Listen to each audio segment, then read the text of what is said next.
You are not being loved. You are being used. And the worst part, you probably already felt it. Something felt off. Something felt hollow. Like you were always giving and they were always just there, taking, receiving, never quite showing up the way you needed them to. And yet you stayed because they gave you just enough to keep you hooked, just enough warmth to make you second guess your gut, just enough attention to make you feel like maybe, just maybe, this time it would be different. But here is the truth nobody is telling you. An avoidant person who is using you is not the same as an avoidant person who loves you but struggles. Those two things look almost identical on the surface, and that is exactly why so many people end up wasting months, sometimes years, pouring themselves into someone who was never going to pour back. Today, we are going to talk about the 5 signs that an avoidant is not just struggling with closeness,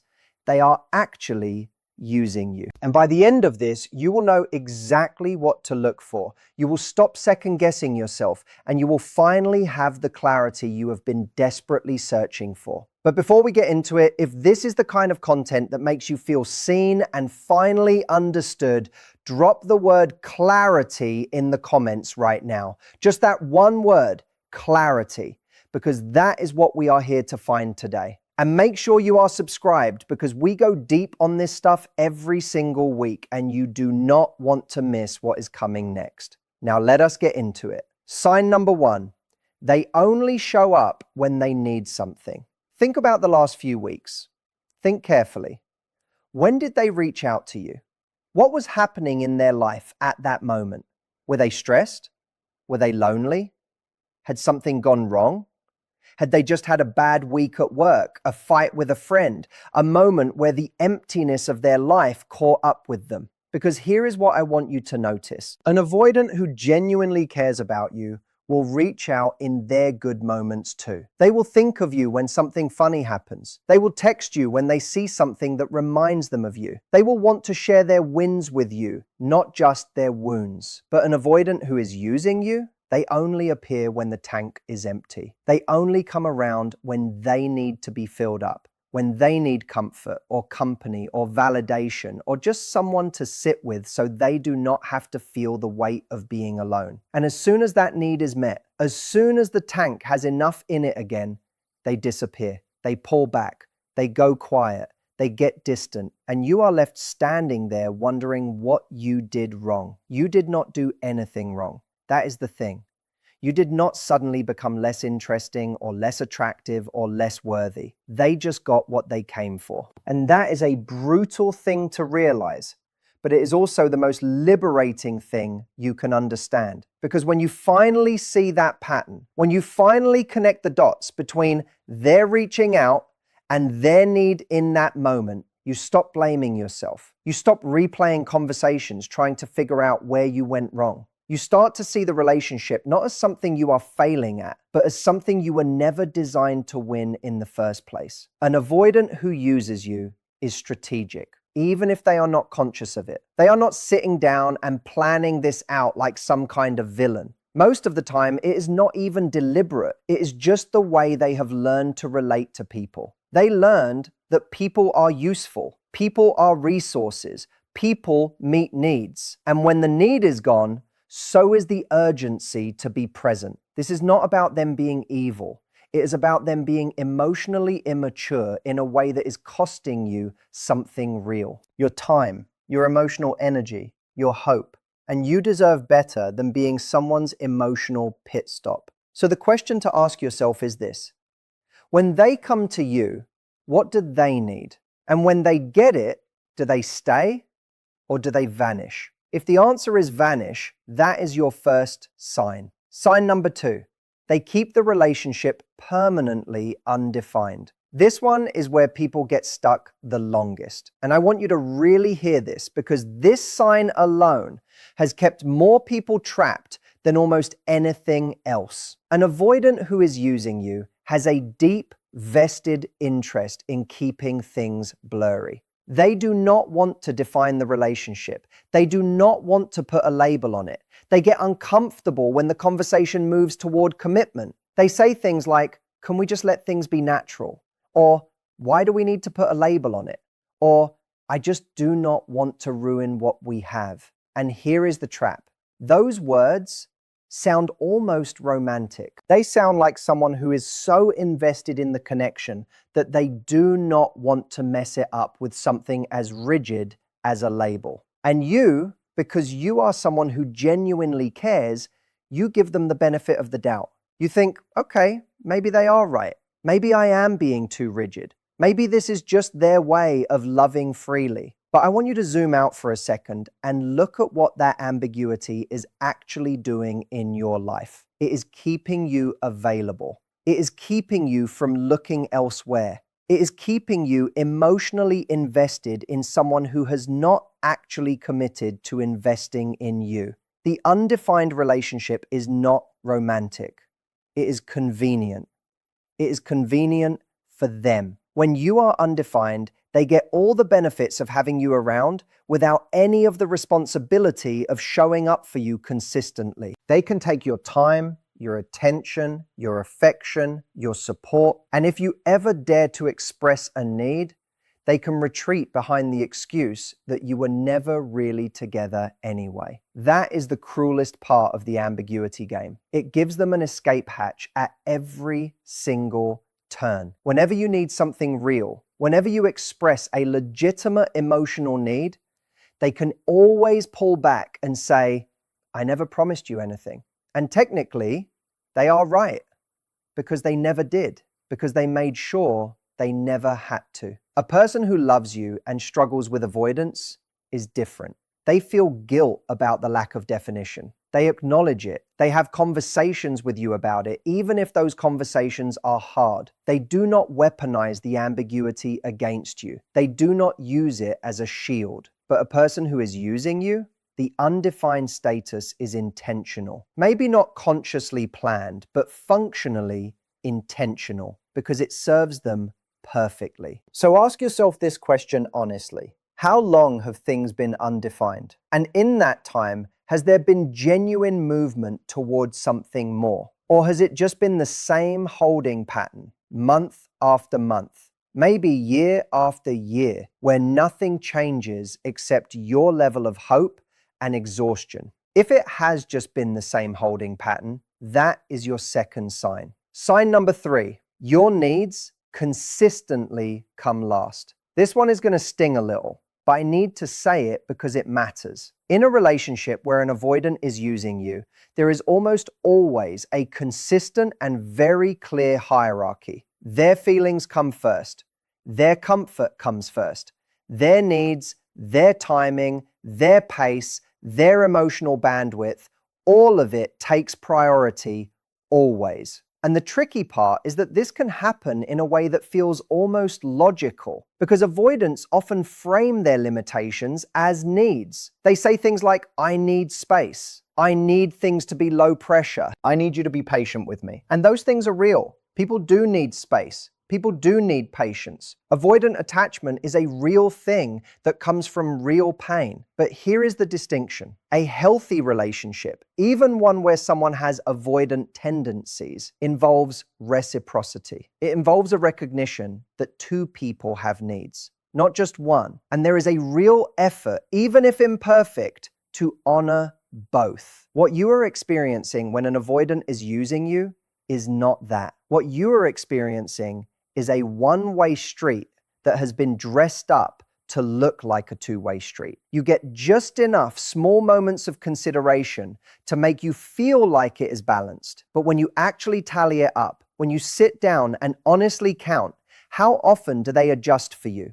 How often do they stretch beyond their comfort for your sake? How often do they show up in a way that costs them something? If the answer is rarely or never, that is not avoidance. That is selfishness wrapped in the language of avoidance. Because here is what real love looks like, even in an avoidant. It looks like discomfort. It looks like a person pushing against their own instincts because they care about you enough to try. It looks like awkward conversations they would rather not have, but have anyway because you matter to them. It looks like showing up even when showing up is hard. You showing up and doing all the adjusting, all the accommodating, all the shrinking of your needs so that they stay comfortable, that is not love either. That is caretaking. And when caretaking becomes the foundation of a relationship, only one person is actually in a relationship. The other person is just being taken care of. You deserve someone who is in a relationship with you, not someone who is being serviced by you. And I know that is hard to hear because you genuinely care about this person. But caring about someone does not mean accepting a dynamic where your needs are irrelevant. Your needs are not inconvenient extras. They are fundamental parts of who you are. And a person who loves you will treat them that way. So look at the last month. Look at the last 3 months. When you had a hard day, did they show up? When you needed reassurance, did they offer it? When you needed something specific and expressed it clearly, did they try to give it to you? Or did they make you feel like you were asking for too much? Because feeling like you are too much for someone who never actually commits is a very specific kind of pain. And it is a pain that tells you something important. It tells you that the dynamic is off, that the reciprocity is missing. And that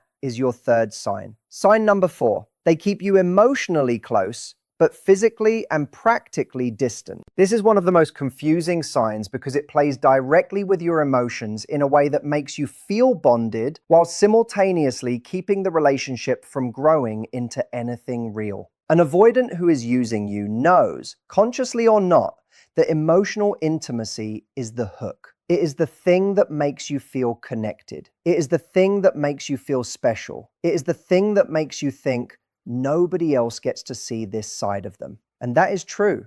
Nobody else does. But the question is not whether the emotional intimacy is real. The question is what it is being used for. They have late night conversations with you, deep ones, vulnerable ones. They tell you things they have never told anyone. They let you in emotionally in these intense, powerful moments that make you feel like the two of you have something rare and extraordinary. And in those moments, you are not wrong. Something real is happening.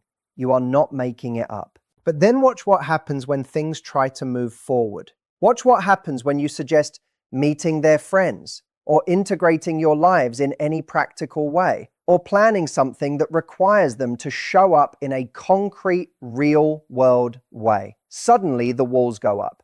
Suddenly, they are busy. Suddenly, things get complicated and vague and they need space. The emotional closeness is real, but it is controlled. It is given to you in doses. In these carefully managed moments of intimacy that feel profound because they are starved of everything else. And that starvation is the point. When you are emotionally hungry, even the smallest meal feels like a feast. They let you close enough to feel connected, but never close enough to actually become a real part of their life. You are inside their heart, but somehow still outside their actual world. You know their deepest fears, but you have never met their closest friends. You have had their most vulnerable moments, but you are not in their everyday life in any meaningful way. That gap, the gap between emotional access and real-world inclusion, is the sign. Because real love does not just let you into someone's feelings, it lets you into their life. It integrates you. It makes you part of the fabric of their day-to-day existence, not just their late-night emotional overflow. And this is where so many people get trapped, because the emotional intimacy feels so real and so significant that it becomes the justification for everything else. You think, but they told me things they have never told anyone. That means this is real. That means we have something. And yes, you do have something, but something is not everything. And something is not enough if it never grows into anything more. Ask yourself this: are you in their life or just in their heart? Because being in someone's heart while being excluded from their life is a form of emotional use. They get the relief of emotional connection. They get the comfort of feeling understood and seen, but they do not have to do the work of actually building a life with you. And you are left with intensity, but no structure. Depth, but no foundation. That is your fourth sign. Sign number 5. Your growth threatens them. This is the one that people least expect, and honestly, it is the one that reveals the most. When an avoidant is using you, one of the things they need most is for you to stay exactly where you are. They need you to remain emotionally available. They need you to remain in this limbo of hoping and waiting. They need the dynamic to stay the same because the dynamic as it is serves them. So what happens when you start to change? What happens when you start to grow? What happens when you start developing yourself, investing in your own life, pulling back slightly, or even just getting clearer about what you want and what you will not accept? If they genuinely love you, even with their avoidant tendencies, your growth will be something they admire. They might feel threatened by it in the short term, yes, but ultimately they will be proud. They will be moved.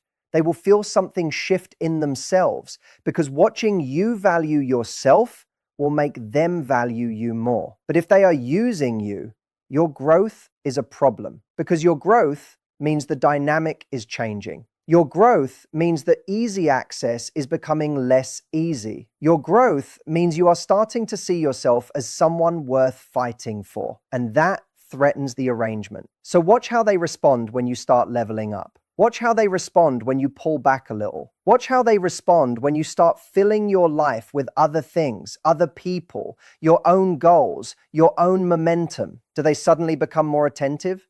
Do they suddenly want to see you more? Do they suddenly start showing up in ways they never showed up before? And before you take that as a sign that they love you, I want you to sit with this question. Is this the person who should have been showing up all along, finally waking up? Or is this a person who feels their resource becoming unavailable and is doing just enough to keep it accessible? Because there is a version of increased attention that is love waking up. And there is a version of increased attention that is control trying to maintain its grip. And the way you tell the difference is by watching what happens next. Do the changes they make last? Do they sustain the effort?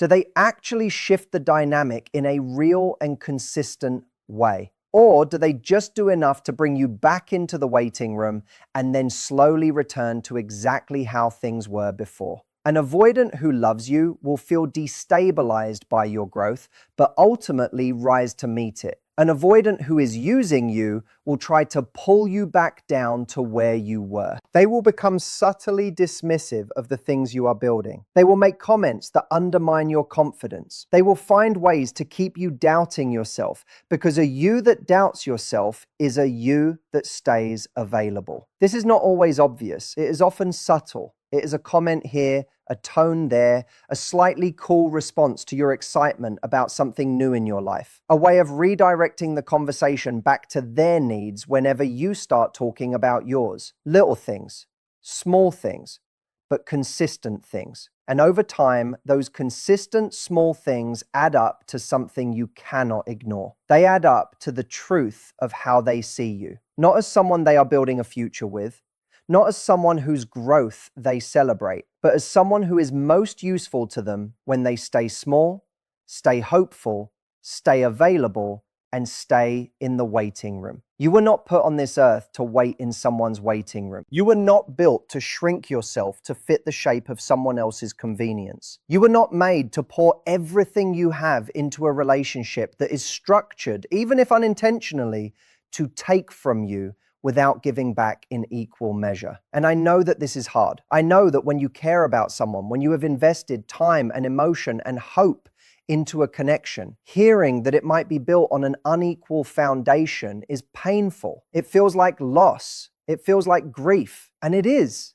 It is a kind of grief. The grief of letting go of the story you told yourself about what this relationship was and what it could become. But grief is not the end. Grief is actually the beginning of something. It is the beginning of clarity. It is the beginning of choosing yourself. It is the beginning of walking toward the kind of love that is actually built for you, not built on you. Because here is the thing about all 5 of these signs. They are not just signs of what is wrong with them. They are actually signs of what is right about you. You showed up. You cared. You stayed open and vulnerable and willing to love in a way that costs something. That is not weakness.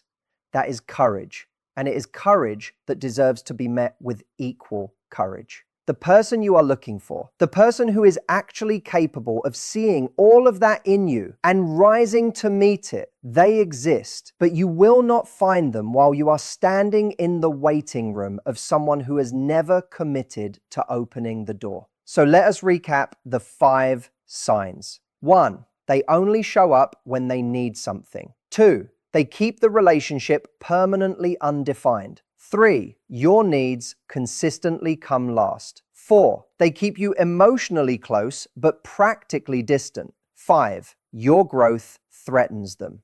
If you recognize more than 2 of these in your relationship right now, I want you to sit with that. Not in a panic, not in a spiral, but in a quiet, honest moment where you allow yourself to see what is actually happening. Because you already know. Deep down, somewhere in you, you already know. You felt it. That is why you are here. That is why this video found you. And the most powerful thing you can do right now is not to run away or blow everything up or make a dramatic decision.